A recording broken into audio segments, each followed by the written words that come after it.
Distinguished CEOs, सम्मानित अतिथिगण, अन्य महानुभाव, देवी और सज्जनों, इंडिया एनर्जी वीक में देश और दुनिया भर से यहां यशोभूमि में जुटे सभी साथियों को नमस्कार।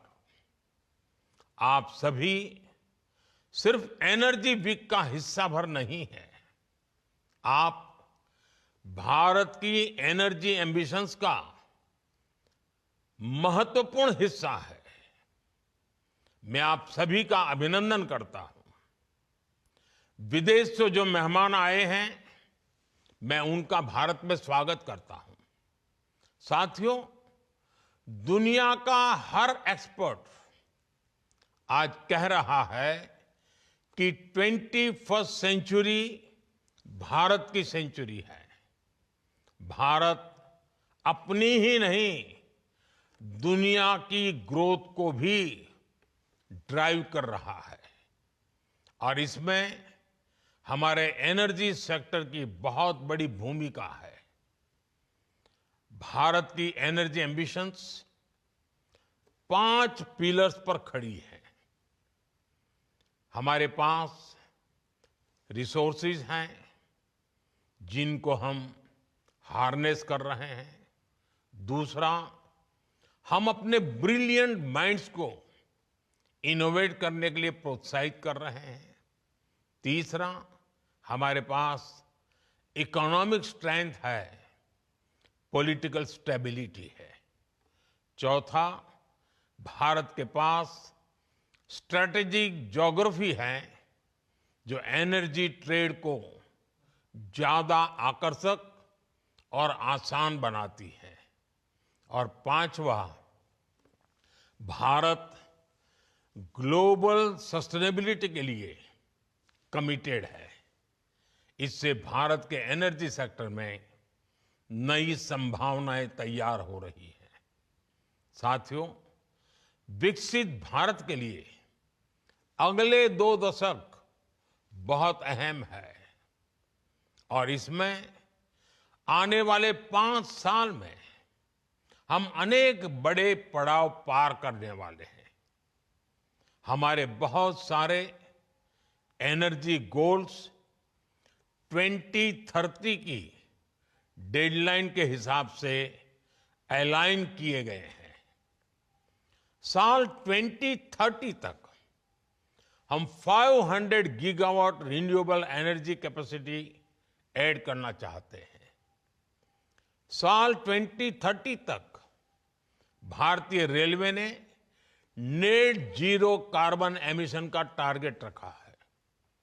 साल 2030 तक हम हर साल 5 million metric ton green hydrogen कर सके, ये हमारा लक्ष्य है। हमारे ये टारगेट्स काफी एम्बिशियस लग सकते हैं, लेकिन बीते 10 साल में जो भारत ने हासिल किया है, उससे ये विश्वास पैदा हुआ है कि ये टारगेट्स भी हम जरूर हासिल कर लेंगे। फ्रेंड्स, बीते 10 साल में भारत 10th लार्जेस्ट से 5th लार्जेस्ट इकोनॉमी बना है। बीते 10 वर्षों में हमने अपनी सोलर एनर्जी जनरेशन कैपेसिटी को 32 टाइम्स बढ़ाया है। आज भारत दुनिया का तीसरा सबसे बड़ा सोलर पावर जनरेटिंग नेशन है। हमारी non fossil fuel energy capacity 3 गुना बढ़ी है। भारत G20 देशों में पेरिस समझौते के लक्ष्यों को पूरा करने वाला पहला देश है। भारत कैसे अपने लक्ष्य समय से पहले प्राप्त कर रहा है, इसका एक और उदाहरण है इथेनॉल ब्लेंडिंग। आज भारत 19% इथेनॉल ब्लेंडिंग कर रहा है। इससे फॉरेन एक्सचेंज की सेविंग हुई है और सब्सटेंशियल फार्मर रेवेन्यू जनरेट हुआ है। साथ ही CO2 एमिशंस में सिग्निफिकेंट कट भी आया है। हम अक्टूबर 2025 से पहले ही 20% इथेनॉल मैंडेट अचीव करने की राह पर है। आज भारत की बायोफ्यूल्स इंडस्ट्री तेजी से ग्रो करने के लिए तैयार है। हमारे पास 500 मिलियन मैट्रिक टन्स का सस्टेनेबल फीडस्टॉक है। इंडिया की G20 प्रेसिडेंसी के दौरान ग्लोबल बायोफ्यूल्स अलायंस बना और लगातार एक्सपांड हो रहा है। इससे 28 नेशंस और 12 इंटरनेशनल ऑर्गेनाइजेशंस जुड़ चुके हैं। ये वेस्ट को वेल्थ में ट्रांसफॉर्म कर रहा है और सेंटर्स ऑफ एक्सीलेंस सेट कर रहा है। साथियों, भारत अपने हाइड्रोकार्बन रिसोर्सेज के पोटेंशियल को पूरी तरह से एक्सप्लोर करने के लिए निरंतर रिफॉर्म्स कर रहा है। बड़ी डिस्कवरीज और गैस इंफ्रास्ट्रक्चर के व्यापक विस्तार के कारण हमारा गैस सेक्टर एक्सपांड कर रहा है। इससे हमारे एनर्जी मिक्स में नेचुरल गैस का शेयर बढ़ा है। भारत अभी 4th लार्जेस्ट रिफाइनिंग हब है और हम अपनी कैपेसिटी 20% तक बढ़ाने में जुटे हैं। साथियों, हमारी जो सेडिमेंट्री बेसिन्स है, इसमें कई सारे हाइड्रोकार्बन रिसोर्सेज मौजूद है। इनमें से कई का पता चल चुका है और कई ऐसे हैं जिन्हें खोजा जाना बाकी है, जिनका एक्सप्लोरेशन बाकी है। इंडिया का अपस्ट्रीम सेक्टर और आकर्षक हो, इसके लिए सरकार ने open acreage licence policy OALP बनाई है। एक्सक्लूसिव इकोनॉमिक जोन को खोलना हो या सिंगल विंडो क्लियरेंस सिस्टम बनाना हो, सरकार ने इस सेक्टर को हर तरह से मदद दी है। Oil fields regulation and development act में हुए बदलाव के बाद अब स्टेक होल्डर्स को पॉलिसी स्टेबिलिटी, एक्सटेंडेड लीजेस और इंप्रूव्ड फाइनेंशियल टर्म्स की सुविधा भी मिलेगी। सरकार के इन रिफॉर्म्स के कारण समुद्री क्षेत्र में ऑयल और गैस रिसोर्सेज की खोज करने, इनका प्रोडक्शन बढ़ाने और स्ट्रेटेजिक पेट्रोलियम रिजर्व्स को मेंटेन करने का काम आसान होगा।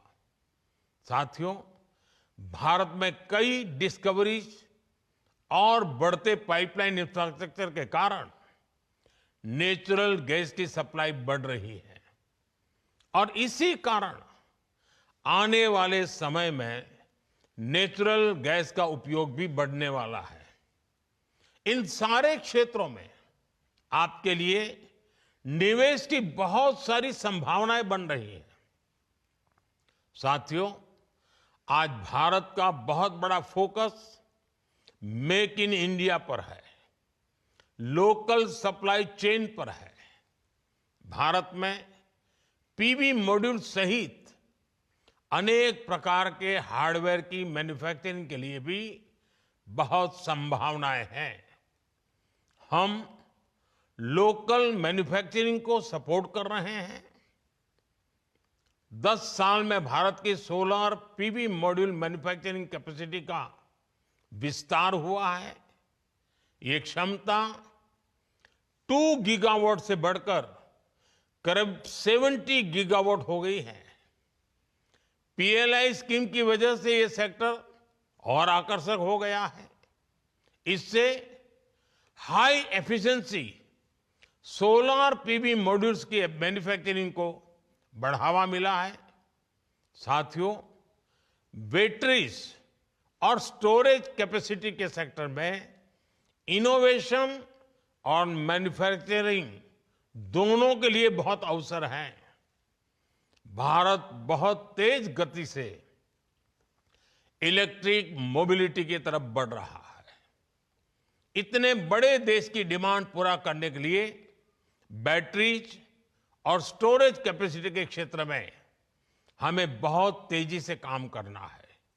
इसलिए इस वर्ष के बजट में भी हमने ग्रीन एनर्जी को सपोर्ट करने की संबंधित अनेक घोषणाएं की है। सरकार ने ईवी और मोबाइल फोन बैटरी की मैन्युफैक्चरिंग से जुड़ी कई चीजों को बेसिक कस्टम ड्यूटी से बाहर किया है।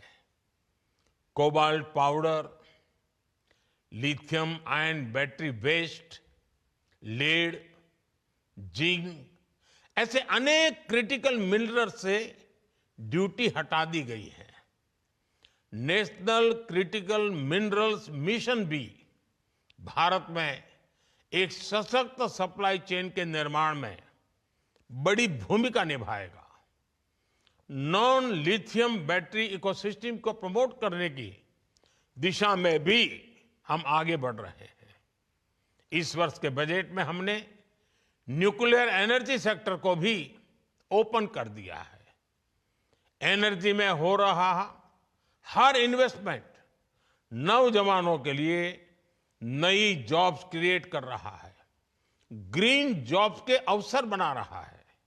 साथियों, भारत के एनर्जी सेक्टर को मजबूती देने के लिए हम इसे जनता की पावर से लैस कर रहे हैं। हमने देश के सामान्य परिवारों और किसानों को ऊर्जादाता बनाया है। बीते साल हमने पीएम सूर्यघर मुफ्त बिजली योजना शुरू की। इस योजना का स्कोप सिर्फ एनर्जी प्रोडक्शन तक ही सीमित नहीं है। इसमें सोलर सेक्टर्स में नई स्किल्स बन रही हैं, नया सर्विस इकोसिस्टम बन रहा है और आपके लिए निवेश की संभावनाएं भी बढ़ रही हैं। साथियों, भारत ऐसे एनर्जी सॉल्यूशंस देने के लिए कमिटेड है जो हमारी ग्रोथ को एनर्जाइज करें और हमारे नेचर को भी एनरिच करें। मुझे विश्वास है इस एनर्जी वीक से भी इस दिशा में कुछ ठोस रास्ते निकलेंगे। मुझे उम्मीद है कि आप सभी भारत में बन रही हर संभावना को एक्सप्लोर करेंगे। आप सभी को बहुत बहुत शुभकामनाएं। धन्यवाद।